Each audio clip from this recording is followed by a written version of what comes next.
From NJ.com, this is Talk is Cheap, a New York Giants podcast. We're talking Big Blue football all year round.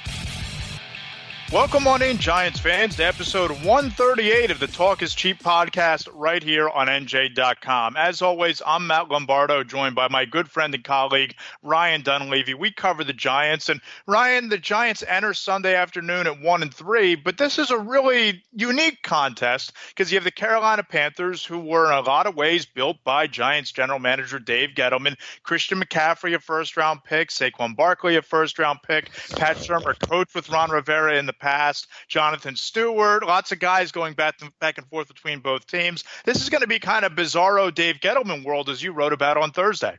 Yeah, this could be the Carolina Giants or the New York Panthers, or you mentioned some guys. I'll throw out some other. Russell Shepard played for the Panthers, is now with the Giants. Mike Shula was the Panthers offensive coordinator last year. Thomas McGahee was the Panthers special teams coordinator last year. They're both with the Giants. I asked Ron Rivera, Panthers coach, about it yesterday, and he said he got a good laugh from the media. I might misquote him, but it was something along the lines of, he knows what I know that they know that he knows what I know that we know. And it was – he got a good laugh, just like I got there from you, because that's it. Really, there are no secrets in the NFL, but there really are no secrets in this game. Absolutely not. And we're going to get into this matchup, break it down from all angles, what the Giants need to do, and how they really bounce back and turn the tide of their season. Another disappointing start. But before we get into it, we'd love if you would subscribe to the show if you like what you hear on iTunes or Apple Podcasts. Leave us those 5-star reviews. They really help us grow the show. Let us know what you like, what you don't like. And you can also find us on YouTube, Google Play, iHeartRadio, Spotify, Spreaker, SoundCloud, Stitcher, all of your favorite podcast platforms. You can follow me on Twitter at Matt Lombardo NFL, and Ryan is at RY Dunleavy. Ryan, this is another familiar spot for the Giants. They're 1-3 now, not getting great play out of the quarterback position. The defense has struggled mightily against the zone read, and they might run into the best quarterback at running that this week in Cam Newton. Big picture, this feels like the type of game that it's not only all hands on deck just to get to 2-3, but I feel like this is a season at a crossroads, especially given the opponents coming up with the Panthers, the Eagles, and the Falcons back to back to back. Yeah, this is – I hate the term must win. You'll get to know that about me. Giants fans will get to know that about me, because what game is not a must win? And if you really want to play it literally, then really must win games are only like the ones the Yankees played against the Athletics, where your season's over if you do not win. But this feels like something akin to a must win game, because the Giants, like you said, 1-4 and then a short week against the Eagles.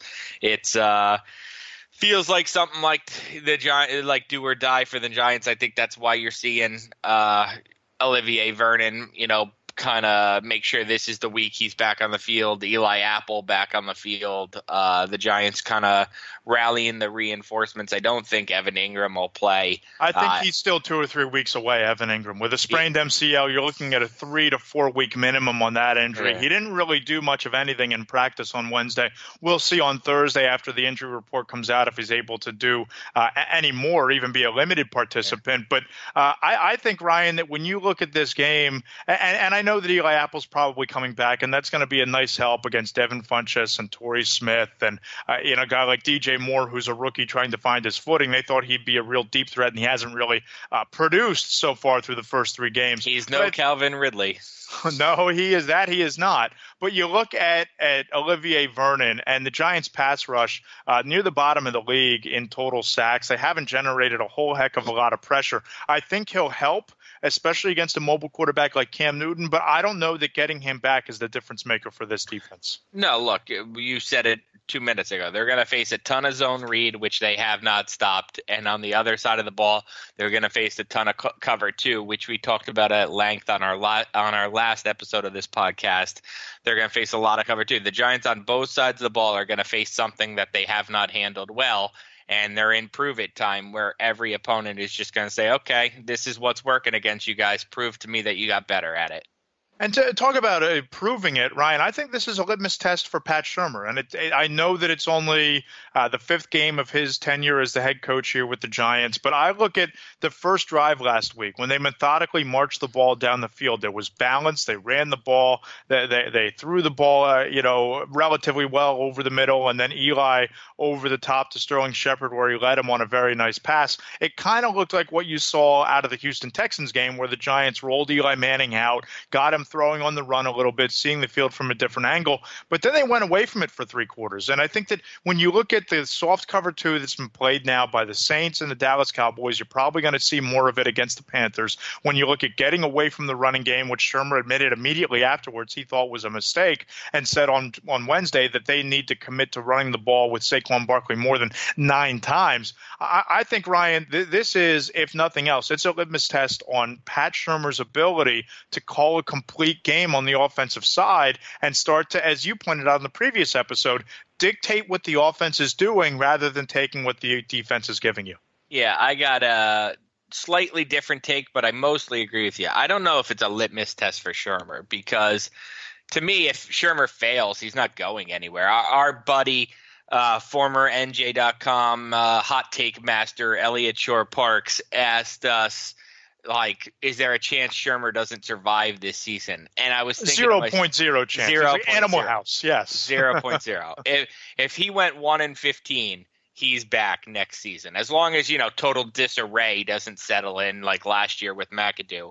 But if he went 1-15 and everything kept order, he would be back. The Giants are not the kind of organization that looks for that constant change. Well, let me redefine litmus test. I'm not saying that if they lose this game, he's on the hot seat. I'm speaking more of from a confidence level standpoint for the team and the fan base that this thing can get better.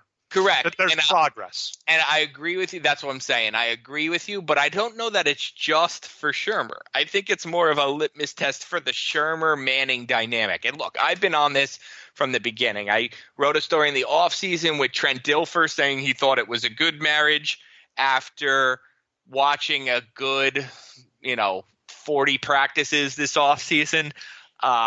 I wrote that I talked to Kurt Warner and he thought it was an awkward marriage. And I kind of think it's an awkward marriage. I think Shurmur's offense is very dink and dunk. We had this debate a little bit in the press room the other day. People are saying maybe if you watch him in the past, it's not dink and dunk. It's more downfield. Well, that's what Manning wants to do. So then if you're telling me Shurmur wants to throw the ball downfield and Manning has thrown the ball downfield, well, then what you're telling me is Manning is getting downfield play calls and turning them down. Well, here's my thought on that. If that's the case, that's alarming. I agree. And I think that's kind of where this thing is heading because, like we said on the previous pod, I went into the Saints locker room after the game and I was told that, they thought they put a scare in Eli Manning and that there were shots over the top that he didn't take. And I think that when you look at the numbers, his completion percentage is a career high, 71.4, but he's averaging 6.9 yards per attempt. And when you look back at Pat Shurmur and his previous stops, Sam Bradford set a career record as second all time. I think it was somewhere around 72% was his completion percentage at that point in time. It's now second behind Drew Brees. He averaged 7.1 yards per attempt. Last year, Case Keenum up around 70% completion percentage, well over 7.3 yards per attempt. Eli Manning not even at that 7 yards per attempt benchmark, 21st in the league right now. That shows me, and just from the eye test, Ryan, I get the sense that Eli Manning is looking downfield, and if it's not there, dumping it off to Saquon Barkley, dumping it off to Sterling Shepard over the middle, not really giving the offense a chance to stretch the field with that deep ball dynamic. And Eli didn't even have that many answers when I brought that up to him yesterday. Two things I'll add there. One, you brought up a good stat with that average yards. I'll give you another one. NFL Next Gen Stats, which I only recently discovered and is a tremendous website that's free for people. Eli Manning's average pass is only traveling 4 yards in the air past the line of scrimmage.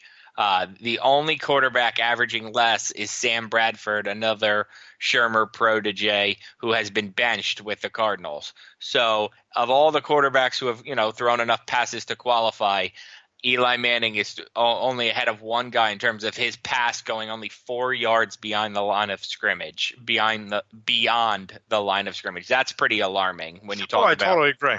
And then the second thing I'd add to that is, I don't know if I blame Manning. Like, I just think that maybe after 2.5 years of getting his butt kicked, maybe he's a little quick trigger happy. Like, maybe he's got a little whiplash in the pocket. Maybe he knows that if he holds the ball for that extra half second for Beckham or Shepard to break a deep route open, he's going to get clobbered from behind. Well, I think there's something to be said for that. And I think that I've seen that theory floated a couple different places, that he's just been ruined by playing behind that offensive line for the past 2+ years. It's been so subpar and all the hits that he's taken. But if that's the case, I don't know how you trust that guy back there. I don't know how you go forward with that guy back there if he's just so reluctant to throw it deep and settles so easily on the check down because he's afraid to get hurt. How do you move forward from there?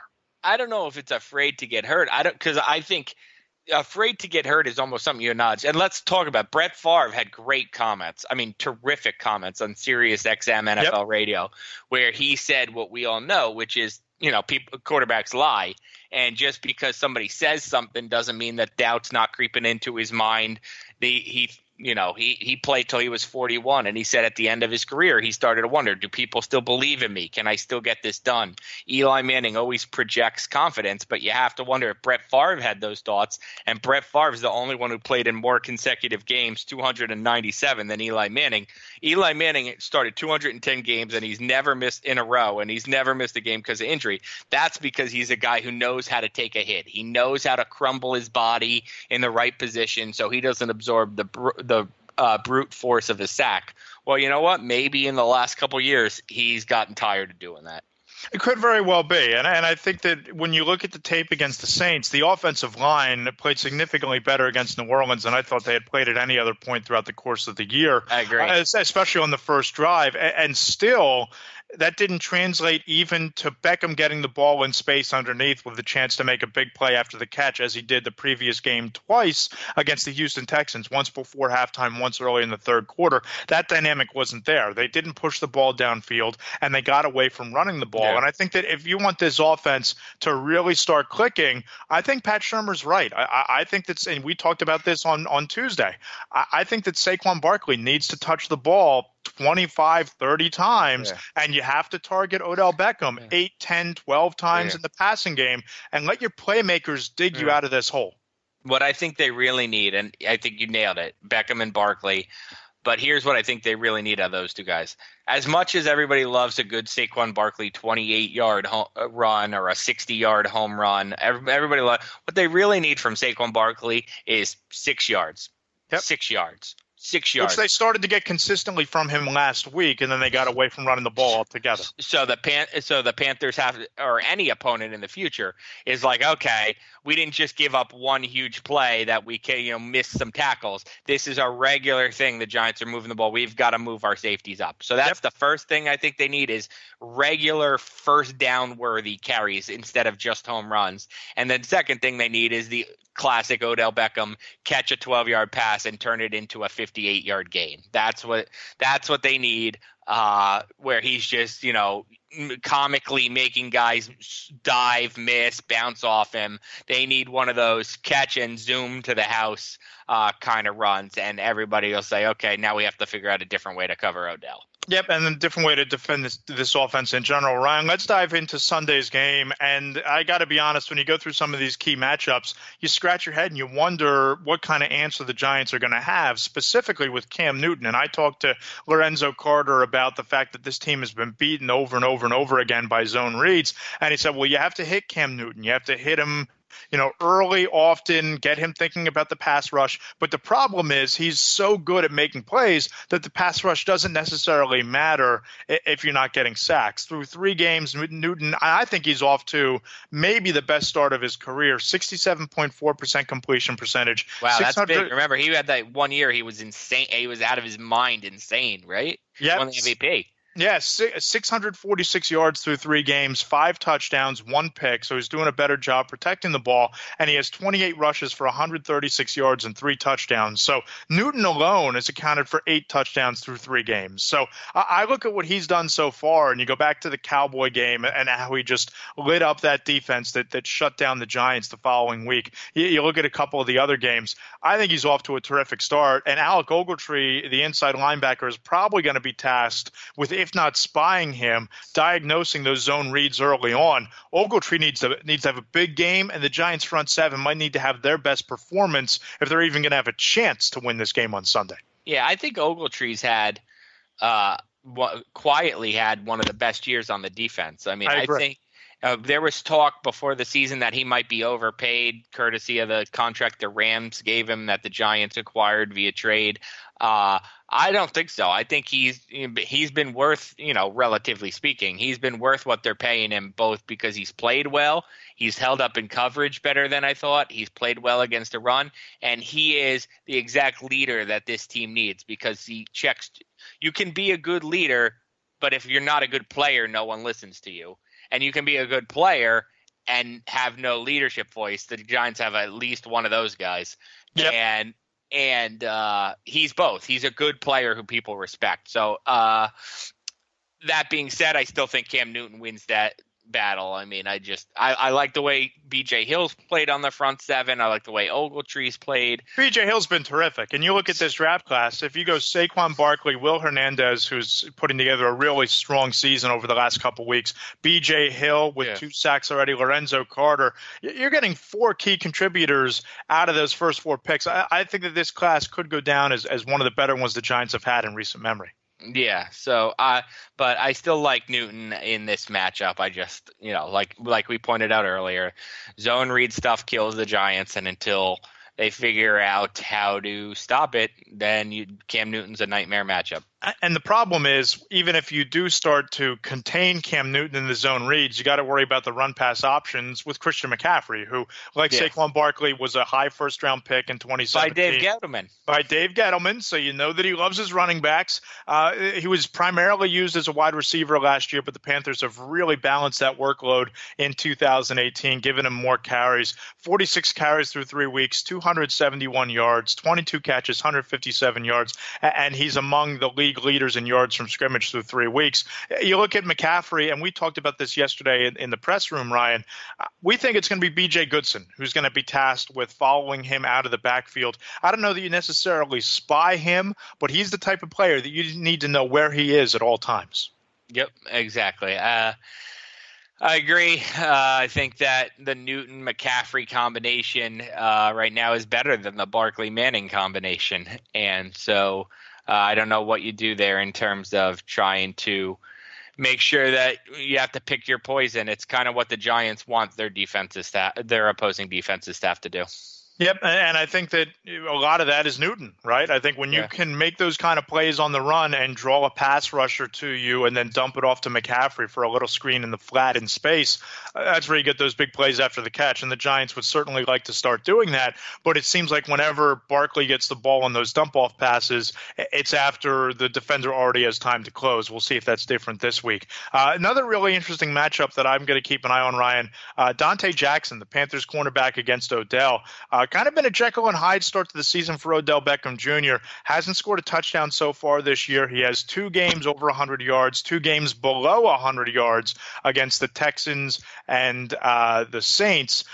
You look at what Jackson's been able to do. He has 19 tackles and 3 interceptions. So this is a guy that's a ball hawk, can get his fair share of interceptions, knocks the ball down in pass coverage. You touched on it earlier. If you're going to get this offense going, Odell needs to be one of the focal points. Yeah, and I'll just keep picking Odell. I mean, look, I picked him last week to beat Marshawn Lattimore. He didn't.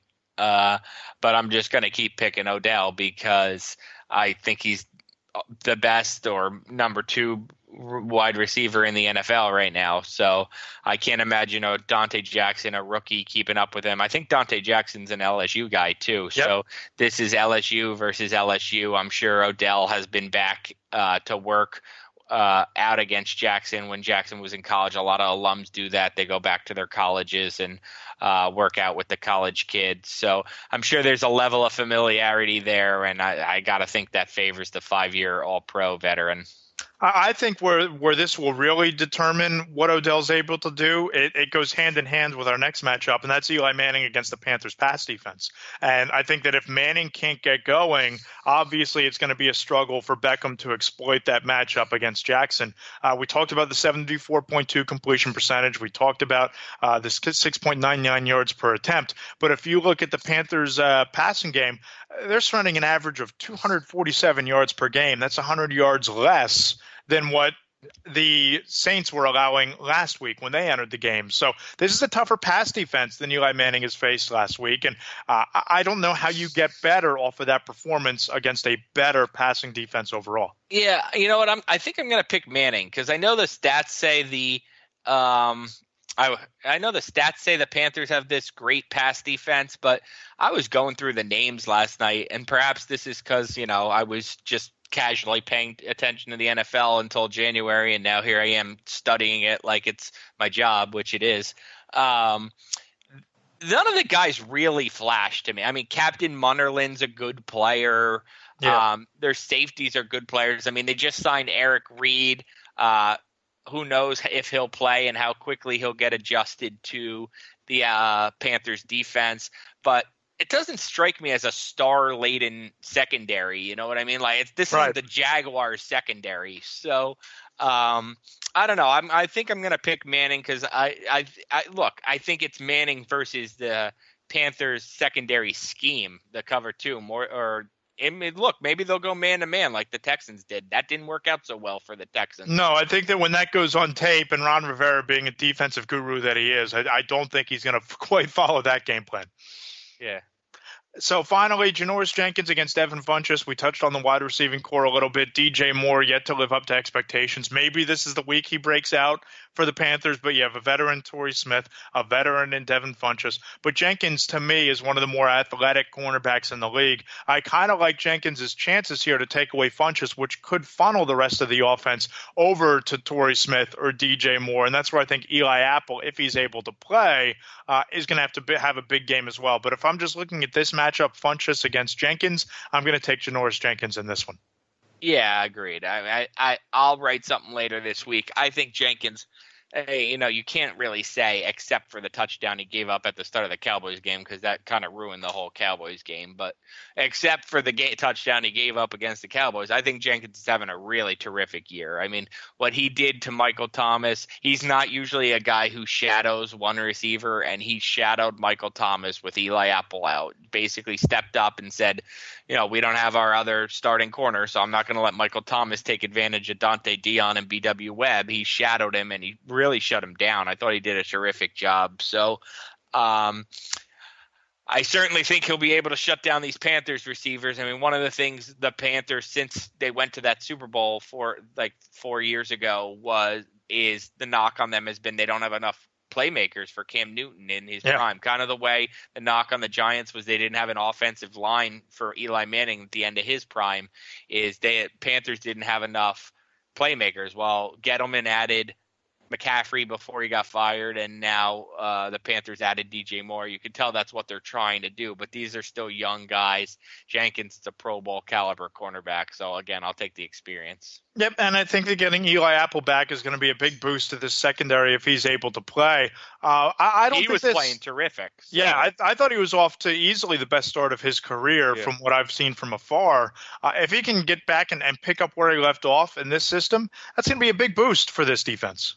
Yes, absolutely. I agree. I mean, I think Apple was playing terrific, and then you can move B.W. Webb and Michael Thomas back to the slot, and all of a sudden the secondary, which I thought was a pretty big question mark at the start of the season, actually has been strength for the defense because there hasn't been much of a pass rush. All right, Ryan, before we get to our picks, who's the difference maker on Sunday? I picked the Panthers, so I probably got to pick a Panther as a difference maker. I would probably McCaffrey's an easy choice. I would say the difference maker, though, is probably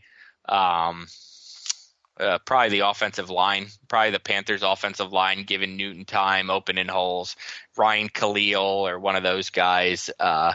That's probably, if I had to pick one guy, I'd probably pick Ryan Khalil up in the middle of that Panthers offensive line. Yeah, I think Cam Newton's going to be the difference maker here, just because I haven't. That's a cop out. That's too easy. The quarterback's always the difference, man. Give me somebody else. I'll give you somebody else. I think this is the game that Dante Jackson steps up and shows that he's a pro. I mean, he has 3 interceptions through 3 games, and it doesn't get any better than lining up against Odell Beckham Jr. If he comes down with an interception, or if he holds Odell to under 100 yards, it's going to be panic. He's going to open some eyes, and it'll be panic time in general for this Giants offense. There you go. Because that'll then be 3 games out of 5 where Odell Beckham Jr. fails to cross 100 yards if Jackson does what I think he's capable of doing. Yep, there you go. So, all right, let's get right to it. What's your pick for the game? It's a good question. You probably have it because I sent it to you. I picked the Panthers. I think I picked them like 21-12 or. Oh, there you go. You hit it right on the head. Yeah, how about that? Yeah, I knew I picked a low-scoring game where the Giants have to rely on field goals. So I think 21-12 kind of thing. I think same game we've seen where the Giants, are struggling to put points on the board, maybe get some drives going that stall in the red zone where teams really key in on Odell, and without Evan Ingram there to open up the middle, the seam, I just think maybe the Giants get a little more consistent drives going, but frustratingly have to settle for field goals. Yeah, let's mention Aldrick Rhodes having a great year. Been terrific. It looks like a completely different guy than last year. Ryan, this is pretty simple for me. The Giants can't move the football consistently on offense with the exception of that Texan game. And that Houston game's looking more like the outlier than the model for what this offense is. They struggle with zone reads. Cam Newton's probably the most physically gifted quarterback that they'll have faced so far this year. They've struggled to score points. I think this thing gets out of hand early, and I think that the Panthers win this game 23-10, but it wouldn't surprise me if the touchdown doesn't come until the fourth quarter for the Giants, similar to what we saw against the Cowboys. Yeah, that would be – it'd be frustrating for Giants fans, but I feel like we've seen the same thing over and over and over, so why not one more over? Yep, why not one more time? Ryan, any parting shots before we get out of here? I do. I have one quick one. Let's mentioned how this is the Dave Gettleman Bowl. I encourage fans, if you have not seen it, Steve Politi, our colleague, did a hilarious with a local band, did a hilarious take on Save Us, Dave Gettleman, kind of to the music of Pearl Jam's Better Man. It was back earlier this year. It was absolutely hilarious. The band did a great job. Politi wrote all the lyrics. It's literally hilarious.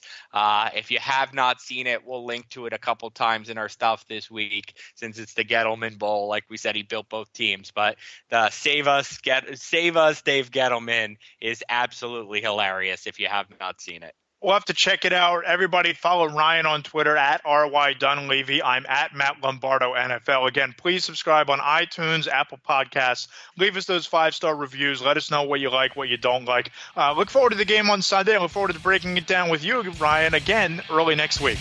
Yeah, I'm taking a road trip. How about that?